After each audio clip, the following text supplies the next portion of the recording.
Hello there, it's time for May Beauty Favorites and Fails, and I have a little bit of everything in this video: makeup, skincare, and some lifestyle products.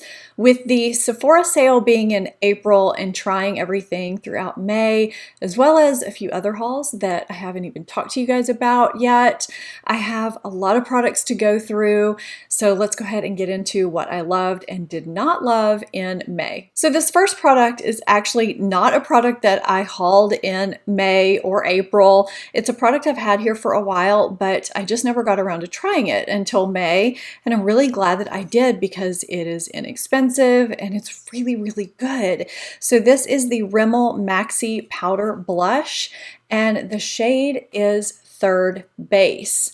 This is just a really nice, silky, finely milled blush, and it has nice longevity as well. I think when I last checked, it was like $4 on Amazon. I just kind of liked this shade in particular for being kind of a muted, peachy melon shade that would kind of work for most people. So if you've been looking for a good drugstore blush, I haven't heard a lot of people talking about these, and it's really, really nice. So a lot of you have asked me if I tried any of the new Supergoop sunscreens, and I have. And the reason why I picked up the one that I did is because it's the one that had physical SPF in it. Because I have sensitive skin, rosacea, and I'm pretty breakout prone, when it comes to my daily sunscreen, I have to use a physical sunscreen, meaning titanium dioxide or zinc. So the one that I chose is the matte screen with SPF 40. A lot of mineral-based sunscreens, though, can be kind of hard to blend out. They can give a white cast or just look really heavy, or just, make you look kind of greasy throughout the day, which is a huge thing for me with my oily combination skin. This one is none of those things. It's got kind of a moussey texture. It blends in really easily, really nicely. It's got a slight tint to it, so it doesn't give you any of the white cast at all. It actually says on the back here that it's a lightweight formula that blurs the appearance of pores, uneven texture, and fine lines, leaving behind a soft focus matte finish. It also acts as a makeup gripping primer that's perfect for all skin tones. I would absolutely agree with all of that. I think it does all of those things, leaving behind a soft matte finish. It doesn't look like you're wearing sunscreen. It doesn't feel like you're wearing sunscreen. It doesn't feel heavy on the skin. Makeup applies beautifully over it. I've worn it as a primer, I've worn it underneath primer, and it works really nicely. It doesn't make me look overly matte either. I should also note, for those of you who don't know, I live in a super hot and humid environment. I live in New Orleans, so you can kind of just break out into a sweat walking from a building to your car. And this is great for that too, because it is water and sweat resistant for up to 40 minutes. But I mean, I've worn this all day and it's worked really nicely underneath my makeup. So if you're someone who's had trouble finding the right sunscreen for your face, they're all too heavy, too greasy, they break you out, you have really sensitive skin, they're hard to blend, you may want to give this one a shot. So Nest Candles, one of my favorite candle companies in the world. If you follow me, you know Moroccan Amber and the Holiday Scent are two of my favorite candles ever created. They have a new scent that's out called Apple Blossom, and you may notice that that red candle has not been back there before. I have been burning it and absolutely loving it. So the notes in this are crisp red apples, apple blossoms, and white amber and cedar wood. So lovely for this time of year. So I wanted to let you guys know that if you're looking for a nice light scent, something, just to be kind of crisp for this time of year, this is absolutely just beautiful. And if you were like me and you just love having Nest scents surrounding you everywhere, I did want to let you know that they do have dish soap as well as all-purpose cleaner that I did not know about until Laura Slatkin reached out to me personally to send me some things. And having loved Nest as long as I've loved them, I was so excited. I've been using both of these and burning the grapefruit candle in my kitchen and have been loving the way my home is smelling. So I wanted to share this with you because I just didn't even know these existed. This is a product from my Sephora haul that I was a little bit iffy on the first time I even opened it and applied it. And now that I have applied it some more, I know this is just a product that is not for me. This is the Becca Ignite Liquefied Light Highlighter. I have the shade Creativity. The bottle is stunning. The product itself is stunning. It's supposed to be a face and body highlighter, and that's why it's so large. It looks beautiful on both the face and the body. It's the fragrance that's in it. It just is so strong, and it doesn't smell like anything I've ever smelled before. It's not a good scent, in my opinion. Some other people may like it, but I just don't. I am unsure why they felt like they had to make this product smell so strongly and quite frankly so bad. I just don't like it. So this is not a product that I can use. And I love having a product like this for the body. If you guys have other suggestions for a nice, kind of body shimmer highlight that just looks nice and subtle and kind of like a sheen, I would love you to leave me those suggestions in the comments. I have the Dior Face and Body Highlight Shimmer product that I really enjoy.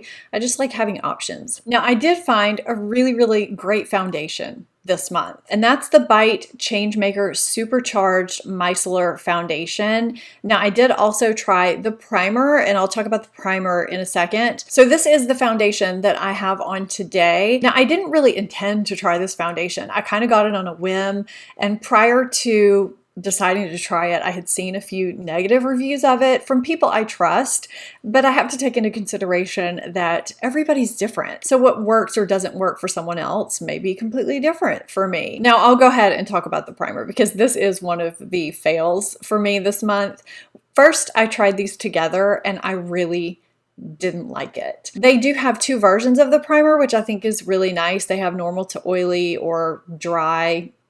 Might be normal to dry, I'm not sure. But I chose the normal to oily because I do get a shiny T-zone, and I just was not thrilled with the pairing. I felt like I got shiny very quickly. I don't feel like it did anything great for my pores. I felt like the foundation just, wore pretty normally. It didn't make it last very long at all. So then, as I always do, I kept trying the foundation with other primers, and then I really fell in love with it.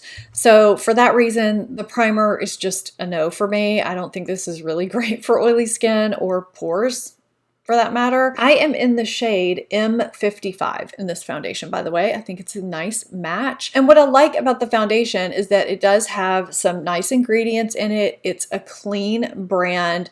The packaging is nice and travel friendly. It applies really easily and quickly, and it gives you just a nice natural finish with medium coverage that can be good for any skin type. It feels light as air. I feel like I'm wearing nothing on my face right now. I feel like it looks nice on my pores. It doesn't gather or settle into fine lines. It's not mattifying, but it's not dewy or radiant either. It's just kind of a natural finish. And that's why I do feel like this is a foundation that would be good across multiple skin types.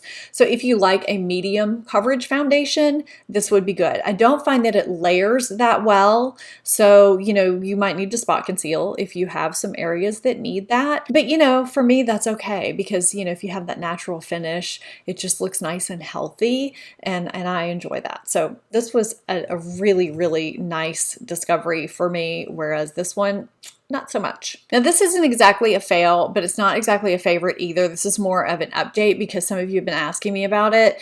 This is the Diorshow Brow Styler. So I decided to try this out instead of repurchasing my beloved Hourglass Micro Arch brow pencil, which I love, but I keep seeing really great reviews for this. I do love that it's a simple twist up brow pencil. There's no lid to deal with or anything like that, and it's got a spoolie. The packaging is pretty nice. While I do like it for a standard small brow pencil, it has not replaced my Hourglass Arch Micro. I just really love that brow pencil, but it is nice if you just like a standard mini brow pencil. It applies nicely. It lasts a long time. It didn't quite replace that Hourglass for me, but it is nice. So I've never been a huge Bath and Body Works person unless I'm specifically looking for the hand soaps or wallflowers or something. And I like their lotions, but I have others that I find to be a little bit more hydrating, so I just use them. But in this last order, when I was replenishing some hand soap, I picked up this scent because of the name. It's the Perfect Peony. I got a couple of products in this scent. If you follow me, you know how much I love Jo Malone Peony and Blush Suede fragrance. It is one of my holy grail fragrances, and I thought, I gotta try it. It's really, really a lovely scent. It's nice and light. It just pairs well with other floral fruity fragrances that I love. Pink Lady Apple, Sorbet, Peony, and Vanilla Sandalwood. It's really just a nice fragrance. And so I wanted to share this with you if you've seen this and maybe have been wondering about it. It's nice. On that same note, I did haul a couple of fragrances in early May that I have not talked about. One is Jo Malone Honeysuckle and Davana, and the other is the Estee Lauder Bronze Goddess Azur. So when I smell honeysuckle outdoors, it's just not a scent that I really love, but there's something about this fragrance that settles really well on me. I get a lot of compliments when I wear this, very similarly to the Peony and Blush Suede. It's perfect for spring and summer, so yet another hit from Jo Malone for me. If you are someone that likes beachy fragrances in the summertime, I really think that you would like this. I don't know, it's just got that kind of, beachy without being too coconut or too much sunscreen. I have been really, really loving this as well. It's very beachy. You're gonna smell like summertime. The bottle's really, really pretty too. You could gift this to someone you love or to yourself. I like throwing that kind of stuff out here for you guys too. Because the Nest stuff, those would all make really great gifts. All right, so I have to weigh in on the Hourglass Veil setting spray and the eyeshadow primer because I've been hearing some interesting things about this being very glossy, very radiant, very dewy, and not being that great for those with oily skin. So being someone that has oily combination skin, I have to say that I disagree with that. I don't feel like this gives me too glossy of a finish or too radiant of a finish. What I do love about this, other than how fine and perfect the mist is, it's so fine you almost don't even feel it, and I am gonna show you that in a second. But to me, this is kind of like using a spray that takes away the powdery makeup look, plus using a setting spray all in one. So it's kind of like using MAC Fix Plus as well as just a setting spray. And it does work to keep my makeup locked in place all day, but I don't look too dewy or too radiant. It just makes my makeup look natural and beautiful. So I make sure I shake it up first and I hold it, a few inches from my face. Let me get an angle here. And the key, if you have oily combination skin, is not to drench your face with it. You really don't need to do that in order for it to do what it needs to do. So I really just did maybe about 7 or 8 sprays, and I'm gonna kind of let it sit. But because the mist is so fine and you almost can't even feel it, I feel like people are just soaking their face with this stuff. I'm gonna let that dry and then come back. Now, if you do feel like you sprayed too much or you got too glossy or too dewy or something like that, because it can happen, after it sets down, after it's fully dry, just take a sponge, it could be damp or dry, and apply a little bit of translucent powder. I usually do pressed, just a sheer translucent pressed powder, and dab it in. I'll do that sometimes anyway after I use a setting spray, just as an extra locking it in step. Just a little tip. Now the Veil Eye Primer, it's perfection. I don't think they could have done this any better. This is one of the few eyeshadow primers that evens everything out, but without providing coverage. I'm not sure how they did that. And it doesn't crease up if you don't set it with anything. So it's really great if you want to apply cream shadows on top and have them last a little bit longer, but not have them be affected by placing a setting powder on top. Because a lot of eyeshadow primers still require you to set them with powder so that they won't crease. This one doesn't. It's really, really good. So this is actually a product that I meant to put in last month's video and forgot.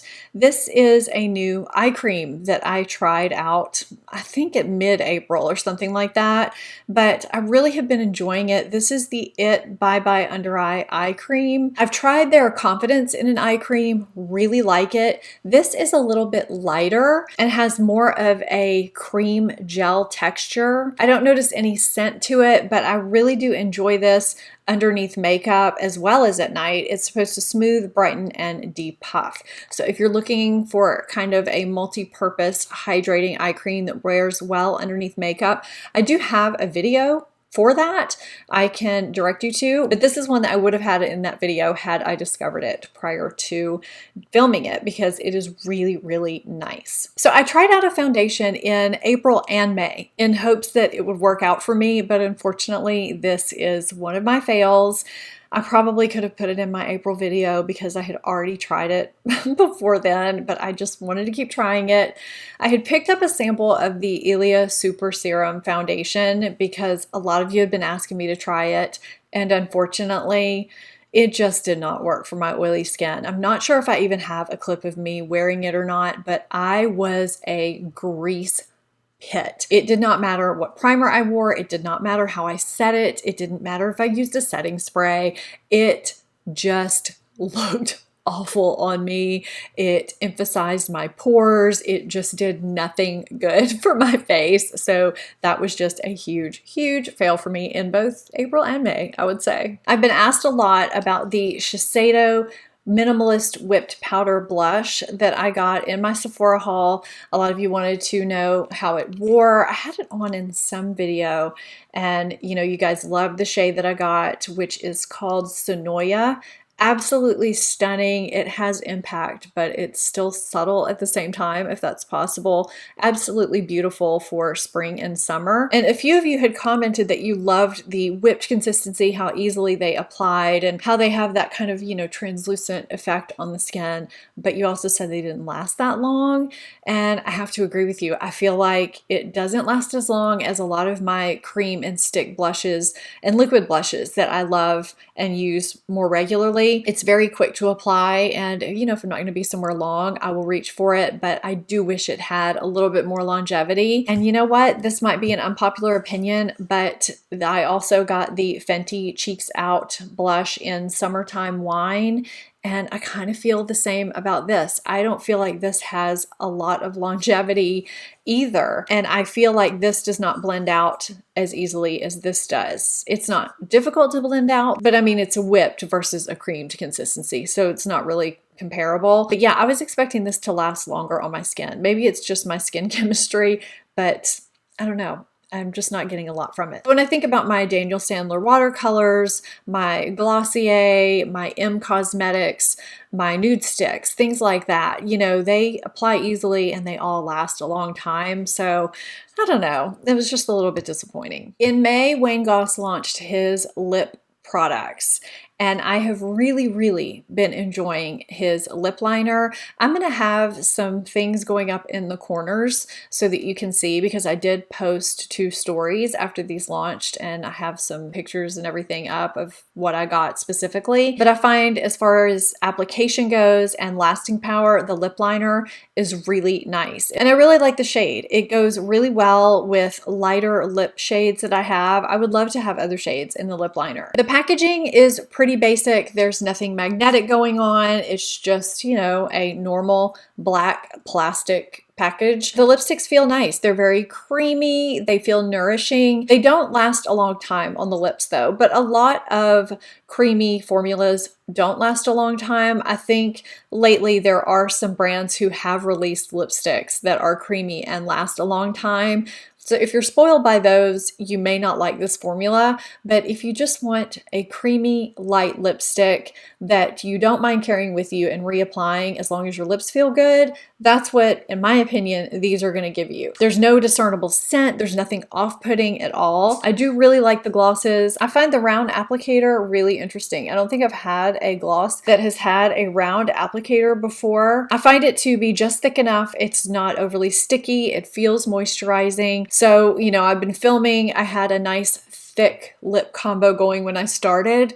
And after I've been talking for about an hour, you know, the color is still there, but it doesn't feel like I have, you know, as much moisture in my lips as before. It feels like, you know, if I take a few more sips of water or if I eat something, I'll definitely need to reapply.